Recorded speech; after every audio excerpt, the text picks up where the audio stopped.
با فرمایش وزیر معارف و علمی جمهوری تاجیکستان از سنه 13 سپتامبر سال جاری تحت رقم 1337 آموزش و از خود کردن 400 واژه سر استعمال زبانهای تاجیکی، روسی و انگلیسی برای آموزگاران و خوانندگان مؤسسه‌های تحصیلاتی ابتدایی، میانه عالی، کسبی و کارمندان ساحه معارف و علم حتمی دانسته شده است. از ریاست معارف ولایت سوخت اطلاع دادند که علاقه طبق فرمایش مذکور لغت‌ها و شعبه‌های معارف شهر و نواحی ولایت دسترس شده است. همچنین مدیران شعبه معارف وظیفه‌دار شدند که لغت و واژه‌ها دسترسی هر یک آموزگار و خواننده کرده شود.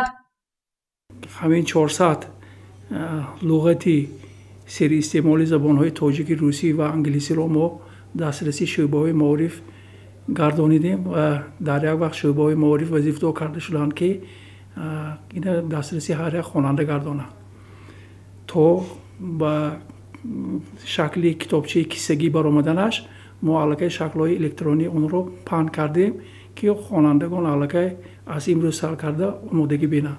تا ماه ینور باید که هر یک خوانندگان و آموزگاران کارمندان عموما ساحه معارف باید که این لغت‌ها را ازیاد کنند و این لغت آینده برای خودشان لازم میشه.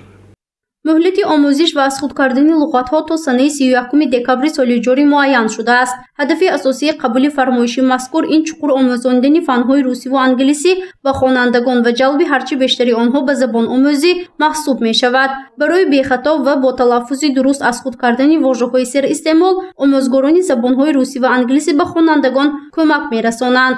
در حالتی علاقه همین ازیاد کردن با خودی خواننده یا خودی همون شخصیت علاقه با آموزشی همین زبان انگلیسی و روسی توجهی خاص پیدا میکند، چون که وای علاقه یک مقدار کلمه آکری آشنا است. علاقه اینجا ساختن جمله یا اینکه بیان کرده تا انسان فکر خود به میان میآید یا اینکه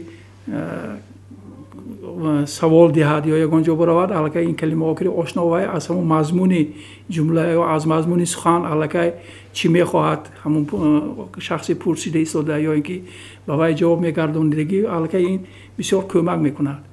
آموزگاران مؤسسه‌های تعلیمی هم از قبول فرمایش مذکور اظهار قناعتمندی کردند، زیرا این اقدام برای صیقل دادن دانش خوانندگان و هم زبان آموزی آنها مساعدت میکند.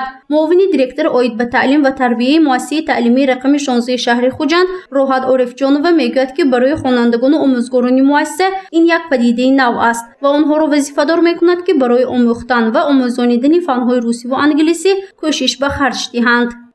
موافق برنامه‌های دولتی آموزش زبان روسی و انگلیسی و هم رشد زبان دولتی ما بیشتر به این زبان‌ها توجه خاص ظاهر نمودیم. نقشه چاره‌بینی تشکیل کرده شده، منتظم چاره‌بینی‌های بیرون از صنفی درس‌های کشاده نمونوی گذرانیده. اویدی انمین استفاده انمین زبان‌ها ما البته کوشش به خرج داده ایستادیم و در آینده باز کوشش می‌کنیم که در نقشه چاره‌بینی باز علاوه نموده دانستن این کلمه ها رو باز به نظر میگیریم و خواننده ها رو وادار میسازیم که بسیارتر این واژه کلمه ها رو باید از خود نمایند. حالا در مؤسسه تعلیمی آموزاندن زبان روسی به خوانندگان از صنف دوم و زبان انگلیسی از صنف سوم پورا به راه مانده شده است. با آنها 6 نفر آموزگاران فن زبان روسی و 8 نفر انگلیسی درس می‌گذارند. تاکید گردید که از خود کردن این لغت‌ها به منفعت خوانندگان است، زیرا آنها بعد از ختم مکتب میانه هنگام داخل شدن به دانشگاه‌های عالی بیرون از کشور به مشکلی روبرو نمی‌شوند. در مؤسسه ما عاید این دانستن زبان‌ها رویه‌ها تشکیل کرده شده است. خیلی که می‌دانیم رویه جمعیتی گومونیتری آموزشی این فن‌ها زیادتر است و ما تصمیم گرفتیم که این رویه‌ها را باز زیادتر نموده در درس‌ها نیز خوانندگان دانستن این زبان‌ها را باز کوشش نمایند. حالا در ولایت سوخت 571,000 طالب علمان به تعلیم و تربیت فرا گرفته شدند که به آنها نزدیک 39,000 آموزگاران درس می‌دهند. از خود کردن 400 واژه سر استعمال زبان‌های تاجیکی، روسی و انگلیسی باشد تنها به خوانندگان صنف‌های 5 و 11 آموزگاران و دانشجویان و کارمندان ساحه معارف معین کرده شده است. گزارش فرزانه شمسی و سید مختاری سید انور و نسیم رحیمов برای برنامه اطلاعاتی خبر.